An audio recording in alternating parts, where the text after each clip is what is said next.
அடடே சக்கரபாணி என்ன இவ்வளவு நாளா எங்க இருந்தீங்க? ஊரு ரொம்ப மாறி போச்சு. போட்ல இருந்து இறங்கி இங்க வரத்துக்குள்ள எத்தனை பொண்ணுங்க. ஐயோ இது வெறும் ஆரம்பம் தான் சக்கரபாணிண்ணா. சினிமாவே இதுக்கப்புறம் தானே ஆரம்பிக்க போகுது. போகட்டும், இதுக்கப்புறம் நம்ம தெளிவா பார்க்கலாம். ஒன்னொன்னா பார்க்கலாம். ஆமா, இன்னும் கொஞ்ச நாளைக்கு இங்க தான் இருக்க போறீங்களா? கொஞ்ச நாளெல்லாம் இல்ல, இனிமேல் இங்க தான் இருக்க போறேன். நல்லா இருக்குல்ல, பாருங்கம்மா.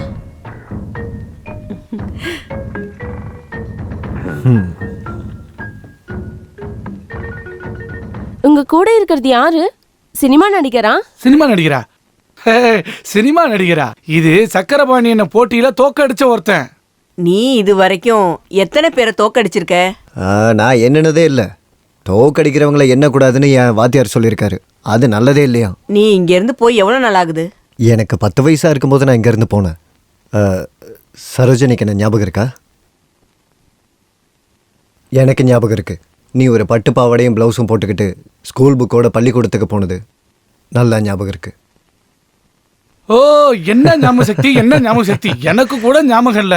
இததான் சொல்லுவாங்க, மனுஷங்க பெரியாளானாலும் மகானானாலும் பணக்காரனானாலும் பல்வானானாலும் அம்மா பொருத்த மேஷத்துல இருக்கலான்னு சக்கரபாணி அண்ணனோட அபிப்பிராயம். சசி கிட்ட நான் கேக்குறேன். அப்புறம் ராசி மேசத்திலயோ மகரத்திலயோ என்ன வேணாலும் இருக்கட்டும். சரி வாங்க போலாம். அப்ப நான் போயிட்டு வரேன்.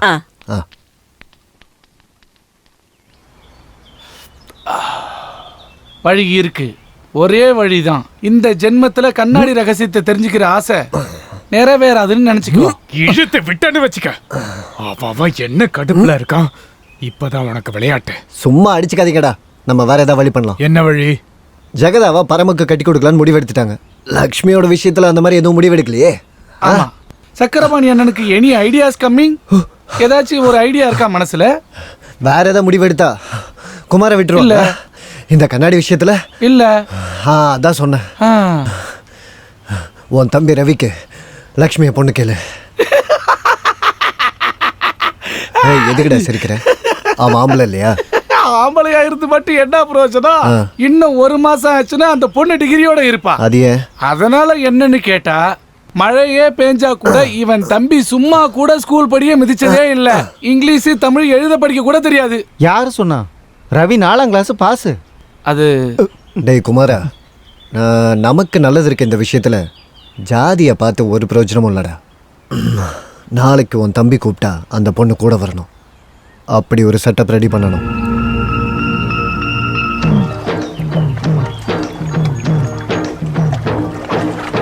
என்னம்மா இது? மனுஷங்க குளிக்கிற ஏரியில மாட்டை கழுவிட்டு இருக்க. கிளம்பு கிளம்பு. இப்போ உங்களுக்கு என்ன வேணும்? ஏரி என்ன உங்க சொத்தா? இந்த வாய் அடிக்கிறதெல்லாம் என்கிட்ட வேணாம், உன் வீட்டுல வச்சுக்கோ. இது வீட்ல இருக்கவங்க கிட்ட சொன்னேன்னு வைங்க. சொன்னா என்ன பண்ணுவாங்க? சொல்லி பாருங்க, அப்ப தெரியும். என்ன தெரியும்? சும்மா வாய் அடிக்காம மாட்டை கரையில ஏத்து. என்னடா காலைல இருந்து எந்த வேலையும் இல்லையா? அதெல்லாம் ஒண்ணும் இல்ல. இருக்கு. அப்ப போடா. நீ மாட்டை குளிப்பாட்டுமா. இந்த பசங்களே எப்ப பார்த்தாலும் இப்படிதான். உலகத்திலேயே நீங்க தான் முறையா காதலிக்கிறீங்களா? அவன் உனக்கானவன் தான். அதுக்குன்னு நேரம் வரும்போது வீட்டுல இருக்கிற பெரியவங்கள பார்த்து அவனை உன் கையில புடிச்சு தருவோம். சரியா? அப்படியே ஒண்ணு வச்சன்னு வச்சுக்க.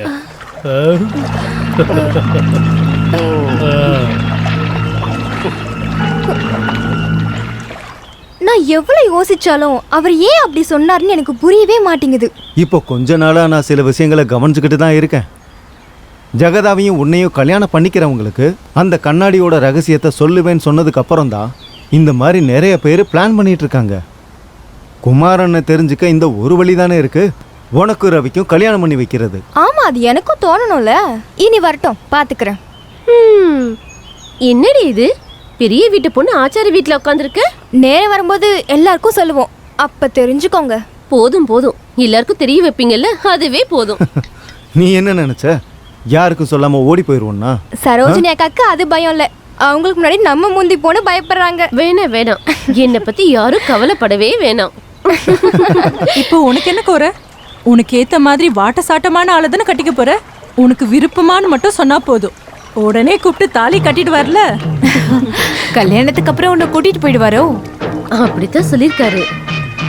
மைசூர்ல வீடு சொத்தெல்லாம் வாங்கி வச்சிருக்காராம். அங்க நம்ம ஊர் மாதிரிலாம் இருக்காது. இங்க சினிமா டாக்கீஸ் இருக்கிற மாதிரி அங்க குஸ்தி படிக்கிறதுக்கு நிறைய இன்ஸ்டிடியூட் இருக்கான். அதுல ஒரு பிரச்சனையும் இல்ல.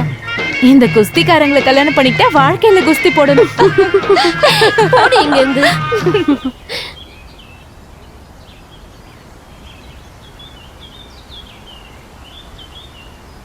கொஞ்ச நாளாவே உன்கிட்ட ஒரு விஷயம் பேசணும்னு நினைக்கிறேன். இப்போதைக்கு இது யார்கிட்ட சொல்லாத. என்ன நீ? லக்ஷ்மியும் ரவியும் ஒருத்தருக்கு ஒருத்தர் விருப்பப்படுறாங்கன்னு நான் கேள்விப்பட்டேன். ஊர்க்காரங்க பேசி பரமோட காதல விடறதுக்கு முன்னாடி நீ இந்த விஷயத்த நேரங்காலம் பார்த்து சொல்லிடு. உங்ககிட்ட யார் இதை சொன்னா? என்னோட புருஷன் பெருசா எதுவும் சொல்லல. லக்ஷ்மியை கட்டிக்கிறவங்களுக்கு அந்த ரகசியத்தை சொல்லுவேன்னு அப்பா சொன்னதுக்கு அப்புறமா தான் அவர் இதுக்கு ஒத்துக்கிட்டாரு. அது மட்டும் இல்ல, ரவின போது எல்லாரும் நம்ம குடும்பம்தான். பரமு, குமார், ரவி எல்லாரும் ஒன்று சேர்ந்தாங்கன்னா. இப்ப அவ படிச்சிட்டு இருக்கா அண்ணி. இது மட்டும் பரும காத்துல விழுந்ததுன்னா அவ்வளவுதான். அவளை படிக்க வச்சு வேலைக்கு அனுப்பணும்னு நினைச்சிட்டு இருக்காரு. அவளுக்கு அப்படி என்ன வேலை கிடைக்க போகுது? சின்ன பொண்ணு, அவளுக்கு பிடிச்ச மாதிரி ஏதாவது சொல்லி அவளுக்கு புரிய வச்சா எல்லாம் சரியாயிரும். அது மட்டும் இல்லம்மா, இது மட்டும் நடந்துச்சுன்னா கண்ணாடி செய்யற ரகசியத்தை அப்பா ரவிக்கு சொல்லிட்டாருன்னா என் வீட்டில் எனக்கு கொஞ்சம் நிம்மதி கிடைக்கும். அவங்க பேசுறதையும் திட்டுறதையும் எவ்வளோ நாள் தான் நான் பொறுத்துக்கிறது? இவ்வளோ நாளாக கஷ்டப்பட்டுட்டு இருக்கேன்.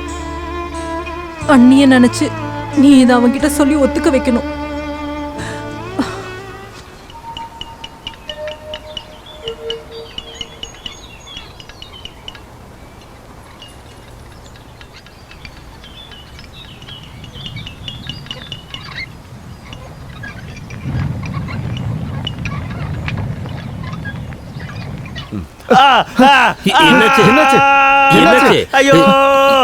கெட்ட நேரம், மனசு சுத்தமா இருக்கணும்.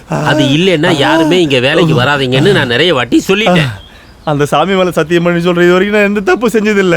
வேலை செய்யறவங்க மட்டும் இல்ல, வீட்டுல இருக்கிற பொம்பளைங்களும் உடம்பளவுலையும் மனசளவுலையும் சுத்தமா இருக்கணும். நம்ம பாக்குற வேலை புனிதமானது. காயத்துக்கு போடுற மருந்து இருக்கும், எடுத்துட்டு வா போ.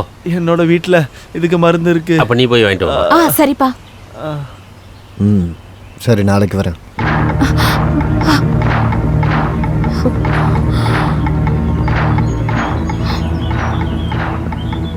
வரேன்.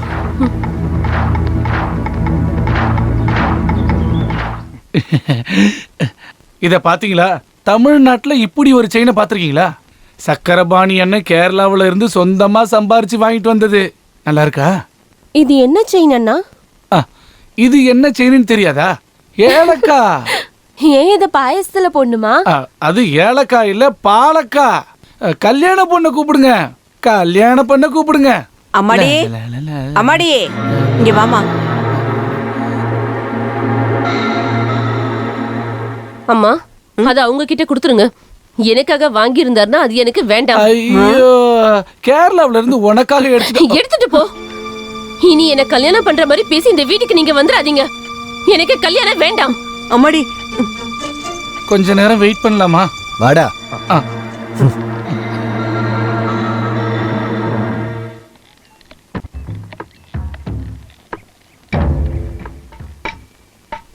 என்ன வேணும்? வழிய விட.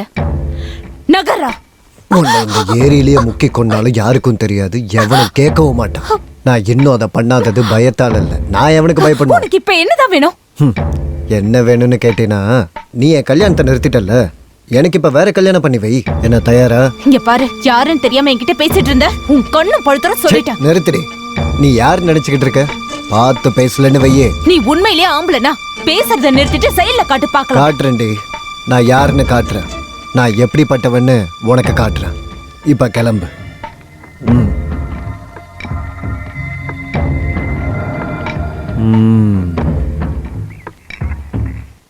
என்ன பேசிட்டு இருக்கீங்க நீங்க? இந்த கல்யாணத்துல எங்களுக்கு விருப்பம் இல்லைன்னு சொல்றோம்ல. நினைச்ச போதெல்லாம் வேணும் வேணான்னு சொல்றதுக்கு இது என்ன விளையாட்டா? இல்ல, நீ பேசுறத பார்த்தா மனுஷன் வார்த்தைக்கு மதிப்பே இல்ல போல இருக்கே. இங்க பாரு, தாலி செயின் வரைக்கும் வாங்கியாச்சு. ஒன்னு சொல்ற நல்லா கேளு.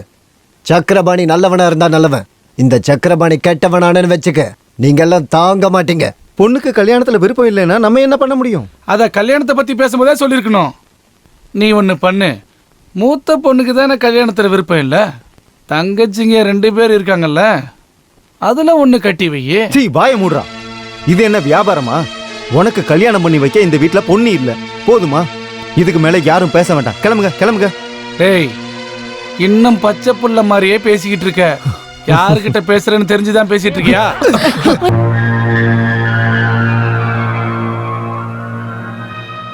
அந்த பகையை மனசுக்குள்ளேயே வச்சிருந்திருக்கான். அப்புறம் நேரம் பார்த்த அவன் இப்ப எங்க இருக்கான்? அந்த சக்கரபாணி எதுக்கு நடந்தது நடந்து போச்சு.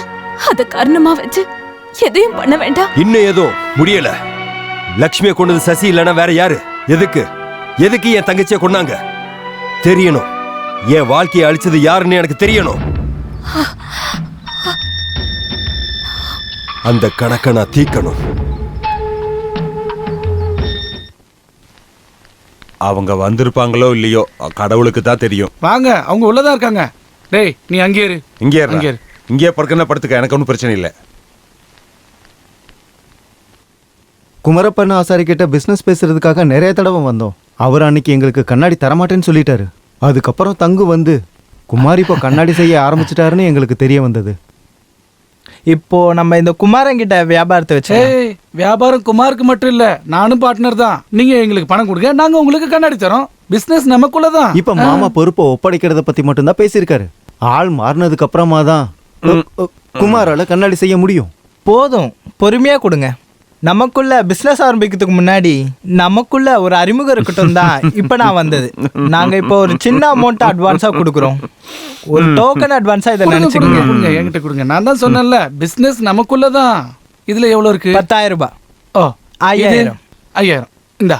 அப்புறம் கணக்கை எழுதி வச்சுக்கிங்க, மறந்துடாதீங்க. பிசினஸ் முடிச்சாச்சு. உங்களோட பங்கு 5,000 ரூபாய். குமாரன் பொறுப்பு எடுத்துக்கிட்டான்னா மத்த விஷயத்த நான் உங்களுக்கு சொல்றேன். மத்ததை அப்புறம் பாத்துக்கலாம். Okay okay. டேய், இந்த பங்கு வியாபாரத்துல நமக்கு லாபம் இருக்காதுடா. அது ஏன்பா? விஷயம் இருக்கு, நான் அப்புறம் சொல்றேன். என்ன வேலை முடிஞ்சது இல்ல? அவங்க 10,000 ரூபாய் கொடுத்தப்போ நீ 5,000 ரூபாய் எடுத்துக்கிட்ட. அது என்ன கணக்கு? 50-50 50-50ன்னு சொல்லி தானே நம்ம பிசினஸ் ஆரம்பிச்சோம். அது லாபத்துல 15 தானே சொன்னோம். ஆமா. கண்ணாடி செய்யறதுக்கு முன்னாடி அது லாபமா நஷ்டமான்னு எப்படி சொல்றீங்க? டேய், சொல்றத கேளு. இந்த மாதிரி மனசாட்சி இல்லாம செய்யவே கூடாது. இப்படி பண்ணாத. வேண்டாம், எனக்கு எந்த கட்டாயமும் இல்ல. என்ன பகச்சுக்கிட்டு கண்ணாடி செய்யற ரகசியத்தை கத்துக்க முடியுமா உங்களால? சொல்லுங்க, அதையும் நான் பாக்குறேன். ஐயோ விட்றா. டேய் பா சுரேஷ். அப்பா, அவன் சொன்னதை கேட்டில்ல? எதுவும் பிரச்சனை ஆயிடுமோ? அந்த சோனியை வச்ச விஷயத்த எல்லாருக்கிட்டையும் சொல்லிடுவானா?